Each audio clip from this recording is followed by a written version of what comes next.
Hello everyone, welcome back to my channel Harshida Education. Today we are going to start chapter 11 Light, Shadows and Reflections from class 6th Science NCERT syllabus semester 2. Hello students, so today we are going to start our chapter 11 Light, Shadows and Reflections from class 6th Science. We see so many objects around us, colorful and different. On the way to school, we see things like buses, cars, cycles, trees, animals and sometimes flowers. How do you think we see all these objects? तो आपने अपने आसपास बहुत सी चीज़ों को देखा होगा। School के रास्ते में जब आप जाते हो तो आपने बस, कार, साइकिल, जो पेड़ हैं, जो जानवर वगैरह हैं, कभी कभी आपने फूल, ऐसी सारी चीज़ों को देखा होगा। तो आप जब उन सभी चीज़ों को देखते हो तो आप मतलब क्या सोचते हो इन सभी चीज़ों के बारे में? Now think of the same places at night time if it were completely dark, what will you see? Suppose you go inside a completely dark room. Are you able to see any object in the room? तो रात के समय उन जगहों के बारे में सोचिए जो पूरी तरह से अंधेरे में हो, यानी अंधेरा हो। तो आप ऐसी जगह क्या देखेंगे? मान लीजिए कि आप पूरी तरह से एक अंधेरे कमरे में चले जाते हैं, तो क्या आप ऐसे कमरे में कोई भी चीज़ देख सकते हैं? But when you light a candle or a torch, you can see the objects present in the room, isn't it? Without light, things cannot be seen. Light help see objects. तो लेकिन जब आप मोमबत्ती या टॉर्च जलाते हैं तो आप कमरे में जितनी भी चीज़ें आप वहाँ पे प्रेजेंट है उस कमरे में, तो मोमबत्ती या फिर टॉर्च की लाइट जलाते ही आपको वो चीज़ें दिखती हैं। तो लाइट जो है वो हमें चीज़ों को देखने में मदद करती है। The torch bulb is an object that gives out light of its own. The sun is another familiar object that gives its own light. During the day, its light allows us to see objects. Objects like the sun that give out or emit light of their own are called luminous objects. तो जो torch का जो bulb है वो एक ऐसी वस्तु है जो खुद की ही लाइट बाहर निकलती है। तो इसी तरह जो सूरज है वो भी एक फैमिलियर ऑब्जेक्ट है जो अपनी खुद की लाइट हमें देता है। दिन के दौरान इसका जो प्रकाश है वो हमें चीज़ों को देखने की अनुमति देता है। और सूरज जैसी वस्तु है जो खुद की लाइट देते हैं, जो लाइट को एमिट करते हैं, उसे हम ल्यूमिनस ऑब्जेक्ट कहते हैं। ल्यूमिनस ऑब्जेक्ट का मतलब होता है चमकदार चीज़ें। What about objects like a chair, a painting or a shoe? We see this when light from a luminous object like the sun, a torch or an electric light falls on this and then travels towards our eye. लेकिन एक कुर्सी, एक painting या फिर एक जूता जो है, इन सब चीज़ों के बारे में आप क्या सोचते हैं?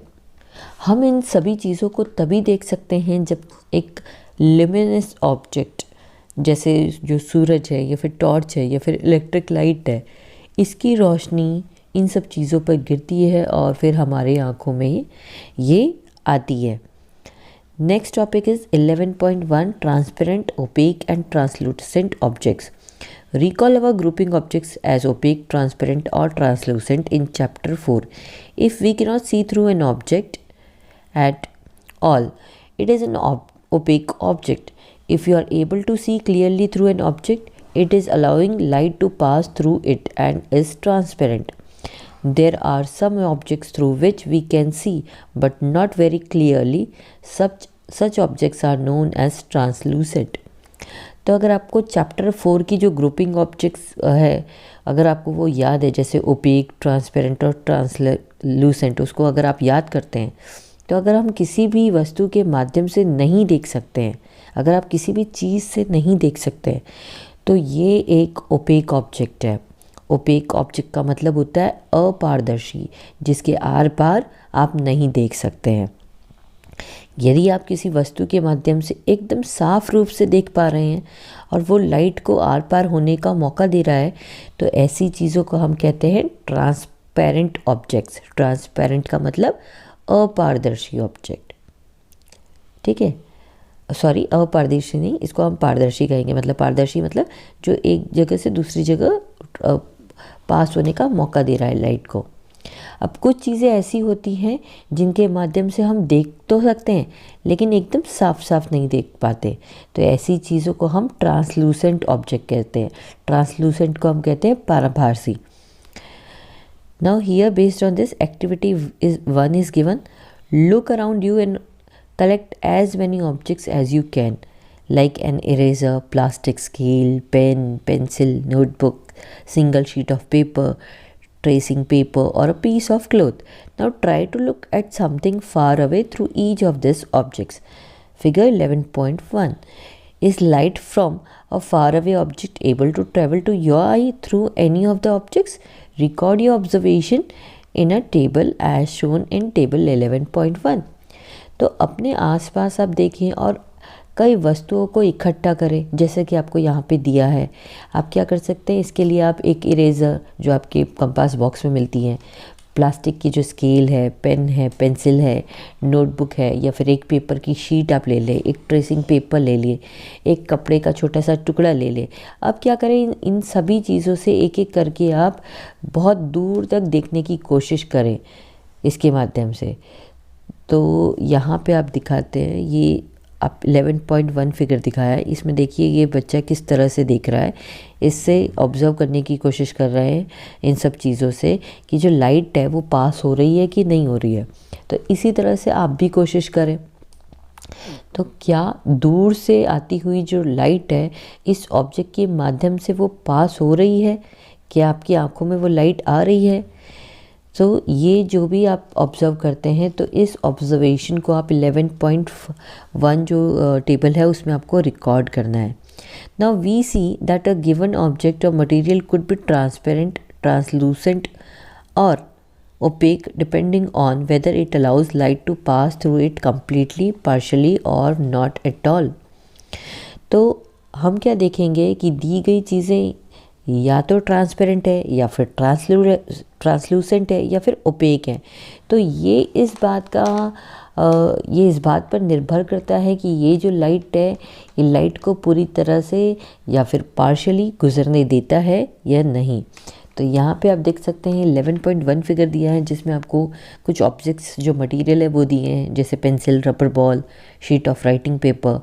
तो आपको इसमें लिखना है कि view through the object possibly, fully, partially और नॉट ऑल। मतलब क्या इन चीज़ों से आप पूरी तरह से देख पा रहे हैं, या थोड़ा थोड़ा देख पा रहे हैं, या बिल्कुल भी नहीं देख पाते हैं? क्या ये लाइट को पास होने में अलाउ कर रहा है? तो अगर ये इसमें से जो लाइट पास हो रही है या नहीं पास हो रही है, या थोड़ी थोड़ी पास हो रही है, तो उस हिसाब से आप बोल सकते हैं कि ये ओपेक है, या ट्रांसपेरेंट है, या फिर ट्रांसलूसेंट है। Now next topic is 11.2 what exactly are shadows. यानी कि जो शेडोज़ हैं, जो छाया है, वो एग्जैक्टली क्या होती हैं। So based on that one activity is given, activity 2। Now one by one hold each of the opaque objects in the sunlight slightly above the ground. What do you see on the ground? You know that the dark patch formed by each on the ground is due to its shadow. Sometimes you can identify the object by looking at its shadow. That is figure 11.2. तो यहाँ आपको जो activity 2 दी है, तो इसमें आपको क्या करना है, अब एक एक करके सूर्य के प्रकाश में ओपेक ऑब्जेक्ट्स को ज़मीन से थोड़ा सा ऊपर आपको पकड़ना है। तो आप ज़मीन पर क्या देखेंगे, आप क्या देखेंगे कि जो भी ओपेक ऑब्जेक्ट्स आप जिसको पकड़ रहे हो, तो ज़मीन पर इसकी एक शैडो आपको दिखेगी। तो कई बार इस ऑब्जेक्ट को उसकी शैडो देख के आप पहचान सकते हैं। तो जैसा कि आप जो फिगर 11.2 है उसमें आपको दिखाया, ये देखिए, जैसे कोई ऑब्जेक्ट पकड़ा है और उसकी आप फिगर जो शैडो है वो आप ज़मीन पे देख सकते हैं। ठीक है, तो इस तरह से आप कर सकते हैं। Now spread a sheet of paper on the ground, hold a familiar opaque object at some height so that its shadow is formed on the sheet to paper on the ground. Now ask one of your friends to draw the outline of the shadow while you are holding the object. Now draw outlines of the shadow of other objects in a similar way. तो अब आपको क्या करना है, अब कागज़ की एक शीट को ज़मीन पर आपको फैलाना है, यानी स्प्रेड करना है। और किसी ऊंचाई पर एक ओपेक ऑब्जेक्ट को आपको पकड़ना है ताकि उसकी जो शेडो है वो कागज़ की शीट पर ज़मीन पर बने, और अपने किसी फ्रेंड को उस शेडो को ड्रॉ करने के लिए करना है। शेडो की मतलब जो आउटलाइन है उसको ड्रॉ करने को कहना है। तो जब आपने उस ऑब्जेक्ट को पकड़ के रखा है तो आपका फ्रेंड क्या करे, उस शेडो की आउटलाइन को ड्रॉ करे। तो इसी तरह दूसरी चीज़ों की शेडो की आउटलाइन भी आप ड्रॉ कर सकते हैं। Now ask some other friends to identify the objects from these outlines of shadows. How many objects are they able to identify correctly?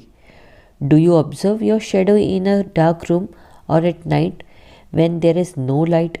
Do you observe a shadow when there is just a source of light and nothing else in a room? It seems we need a source of light and an opaque object to see a shadow. Is there anything else required? तो अब आप क्या करें, इन objects की outline से इन objects को पहचान करने की कोशिश करें और अपने फ्रेंड से इस बारे में पूछें, और ये देखें कि आपके फ्रेंड्स इन सभी चीज़ों को, उनकी जो शेडो है तो उसकी शेडो की आउटलाइन से क्या पहचान सकते हैं। क्या आप एक अंधेरे कमरे में या फिर रात में लाइट को ऑब्ज़र्व करते हैं जब किसी भी तरह की लाइट नहीं होती? क्या आप एक शेडो को ऑब्ज़र्व करते हैं जब प्रकाश का सिर्फ एक सोर्स ही होता है और कुछ नहीं? तो एक कमरे में हमें ऐसा लगता है कि हमें लाइट के सोर्स और एक ओपेक ऑब्जेक्ट की ज़रूरत है। तो एक शेडो को देखने के लिए और क्या क्या चीज़ें ज़रूरी हैं वो देखिए।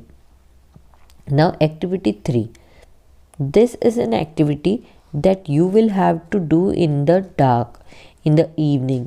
Go out in an open ground with a few friends. Take a torch and a large sheet of cardboard with you.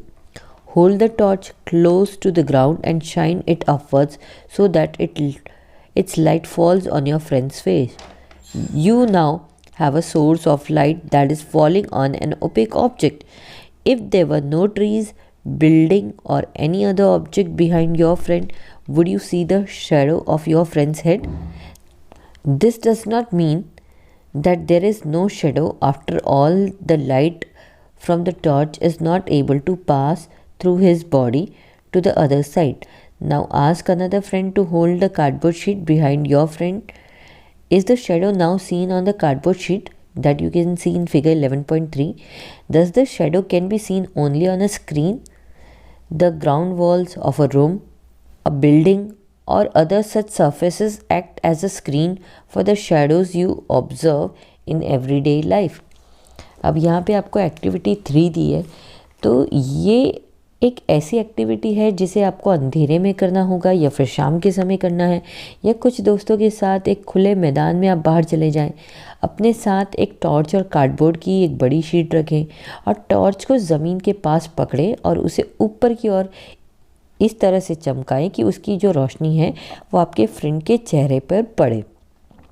अब आपके पास लाइट का एक ही सोर्स है जो एक ओपेक ऑब्जेक्ट पर गिर रहा है।